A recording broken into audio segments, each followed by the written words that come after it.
Bonjour à tous, aujourd'hui on va s'attaquer à un sujet vraiment fascinant de la pharmacologie. Comment est-ce qu'on peut rendre nos médicaments plus intelligents? C'est parti, on plonge directement dedans. Alors pour commencer, j'aimerais qu'on fasse un petit jeu. Essayons d'imaginer ensemble à quoi ressemblerait le médicament parfait. Vraiment, la molécule thérapeutique idéale, le Graal de tout pharmacologue. Bon, ce médicament de rêve, il serait incroyable, non? Il serait précisément où il doit aller dans le corps. Une fois arrivé, son action serait parfaite, maximale. Et surtout, il ne toucherait à rien d'autre, zéro effet secondaire sur les tissus sains. En gros, un vrai missile à tête chercheuse thérapeutique, qui ne fait aucun dommage collatéral. Ça, c'est le rêve. Mais, comme on le sait bien en pharmacologie, la réalité du terrain, elle est souvent un peu plus compliquée. Et voilà le grand écart entre l'idéal et la réalité. D'un côté, le médicament parfait. De l'autre, ce qu'on a vraiment. La plupart des molécules, en fait, elles ont des défauts. Soit elles sont trop hydrophobes, soit trop hydrophiles, du coup elles galèrent à passer les barrières. Elles s'accumulent très peu là où on veut, en plus elles se font souvent dégrader ou éliminer trop vite. Et le pire, c'est la toxicité pour les tissus sains. Alors la grande question c'est comment on fait pour réduire cet écart? Comment est-ce qu'on peut se rapprocher de ce médicament idéal? Eh bien il existe une stratégie vraiment géniale pour ça, ça s'appelle la vectorisation. La vectorisation, qu'est-ce que c'est? En gros, c'est l'art de créer un système de livraison intelligent pour un principe actif. L'idée, c'est d'arrêter de juste lancer la molécule dans l'organisme en croisant les doigts pour qu'elle arrive au bon endroit. Non, là on va la guider. On va lui donner un chauffeur et un GPS. Pensez-y comme à un service de livraison ultra spécialisé, un genre de chronopost pour molécules. Le médicament, c'est le colis. Et on va l'associer à ce qu'on appelle un vecteur, qui est en fait le transporteur. C'est lui qui va s'assurer que le colis arrive à la bonne adresse et seulement à la bonne adresse. Ce schéma illustre parfaitement ce principe. On modifie le médicament pour qu'il puisse passer un obstacle, puis il reprend sa forme active une fois la barrière franchie. Ok, voyons voir comment on peut faire ça concrètement. La première grande stratégie, c'est ce qu'on pourrait appeler le déguisement moléculaire. C'est la vectorisation moléculaire, ou un terme que vous connaissez sûrement déjà, les prodrogues.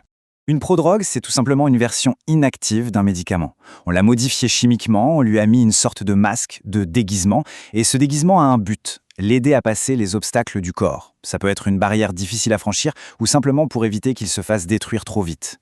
Le truc, c'est que ce masque ne tombera qu'au bon endroit et au bon moment. Regardons un exemple classique pour que ce soit bien clair, la bacampicilline. C'est une prodrogue de l'ampicilline, un antibiotique bien connu. L'ampicilline seule est mal absorbée, mais sous sa forme déguisée en bacampicilline, hop, elle passe beaucoup mieux la barrière intestinale. Et une fois qu'elle est dans la circulation, des enzymes qu'on a partout, les estérases, vont venir couper le déguisement. Et voilà, on libère l'ampicilline active, prête à combattre l'infection. C'est vraiment la stratégie du cheval de Troie. On fait entrer une forme inoffensive de l'arme, et c'est seulement une fois à l'intérieur des remparts, là où on veut agir, que les soldats sortent. Ça permet de tremper les défenses de l'organisme et de déclencher d'action pile au bon endroit. Et là où cette stratégie devient carrément géniale, c'est pour franchir des obstacles redoutables. Le meilleur exemple, la barrière hémato-encéphalique. Ce fameux mur qui protège notre cerveau, mais qui nous empêche aussi d'y faire entrer plein de médicaments. Regardez ce mécanisme en 3 étapes. D'abord, on rend la prodrogue liposoluble pour qu'elle puisse traverser la barrière. Ensuite, une fois dans le cerveau, une petite réaction chimique, une oxydation, la modifie et la piège à l'intérieur. Elle ne peut plus ressortir. Et enfin, une dernière réaction, l'hydrolyse, coupe le déguisement et libère le médicament actif. C'est juste brillant. Ça ouvre des portes incroyables pour traiter des maladies neurodégénérescences ou des tumeurs cérébrales. Bon, on a vu le déguisement, maintenant passons à la deuxième grande stratégie. Ici, l'idée n'est plus de masquer la molécule, mais de la mettre dans un véhicule. C'est de la vectorisation particulaire. Pour garder l'analogie, c'est un peu comme si on construisait un mini fourgon blindé pour transporter notre principe actif. Le concept est simple, on va enfermer, encapsuler le médicament dans une toute petite particule, une nanoparticule. Le but, le protéger pendant tout le trajet dans l'organisme et aussi contrôler très finement sa libération. Alors, comment on construit ce véhicule? Ça commence par la version de base, le modèle A ici. C'est une sphère, toute simple, souvent elle est faite d'un polymère biodégradable, ce qui est super parce qu'elle va s'éliminer naturellement. À l'intérieur, on y met notre précieuse cargaison, le médicament. Mais on peut faire beaucoup plus sophistiqué. Passons au modèle B. Là, on va ajouter des poils à la surface de notre sphère. Ce sont des chaînes de polymères hydrophiles qui aiment l'eau. Et ça change tout. Ça agit comme une sorte de cape d'invisibilité.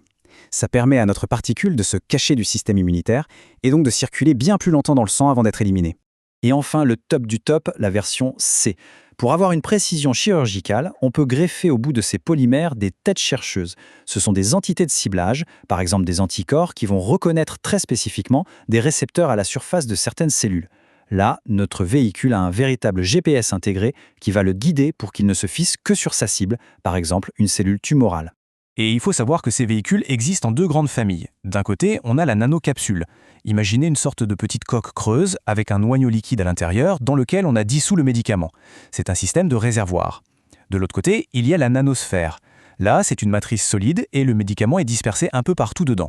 L'analogie, c'est la différence entre une boule de Noël remplie d'eau et un cookie avec des pépites de chocolat. Ok, on a vu les prodrogues, on a vu les nanoparticules, mais au final, pourquoi on fait tout ça? Quel est l'objectif de toutes ces stratégies de livraison super sophistiquées? Eh bien, tout l'enjeu, il est là, c'est de faire pencher la balance bénéfice/risque du bon côté. On veut augmenter au maximum l'efficacité là où ça doit agir et en même temps diminuer le plus possible les effets secondaires partout ailleurs. En résumé, les bénéfices sont énormes. D'abord, on augmente l'efficacité du médicament, parce qu'on en concentre une plus grande quantité sur le site d'action. Ensuite, on diminue drastiquement les effets secondaires, puisqu'on évite que le médicament ait se balader n'importe où. On protège aussi le principe actif de la dégradation.